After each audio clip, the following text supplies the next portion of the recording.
saraakiil ka tirsan waaxda dambi baarista dalka ee DCI-da ayaa xabsiga u taxaabay eedeysanaha ugu weyn ee looga shakisan yahay inuu ka dambeeyay dilkii loo geystay taageeraha caanka ahaa ee kubadda cagta Kenya Isaac Juma oo da'diisu ay ahayd 58 sano jir ayaa lagu dilay maalin ka hor magaalada Mumias ee ismaamulka Kakamega. Hao watu ambao wameua Isaac, muko na nyama kweli? Kama ni nyinyi mnakatwa hivyo, mtajisikia aje kuua mtu, kukata mtu style hiyo? Kichwa cha FC, hata askari wakati walimbeba walisema ashikilie vizuri, kichwa hata kinaweza anguka. Nini ya story ya shamba ameshawahi kuniambia matata zake wanamdhulumu kwa sababu wanataka wakaone shamba, na sasa akasema anafuatilia. Ndio hiyo, kama ni hiyo imefanya Juma akufe, ni shamba, hakuna kitu kingine, sio siasa na sio mambo ya mpira. FC anakuwa mtu mzuri sana, acha kosa mtu atukanangi mtu.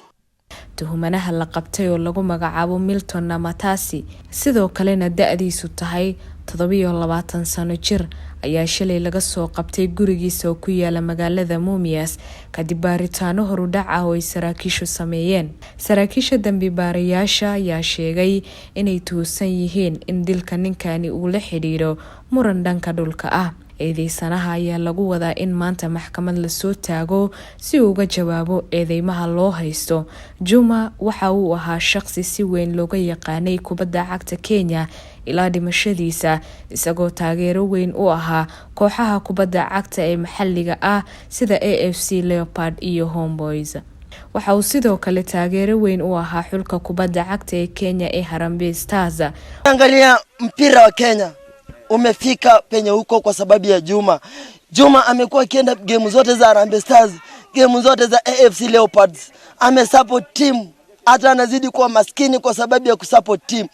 Amefanya watu tumependa mpira Kenya, lakini leo hii tunaamka kwamba Juma ameuawa. Mashabiki wote ambao wanafuata mpira wa Kenya popote ulipo, ni wakati wa sisi kuja pamoja na kusimama na Juma kidete.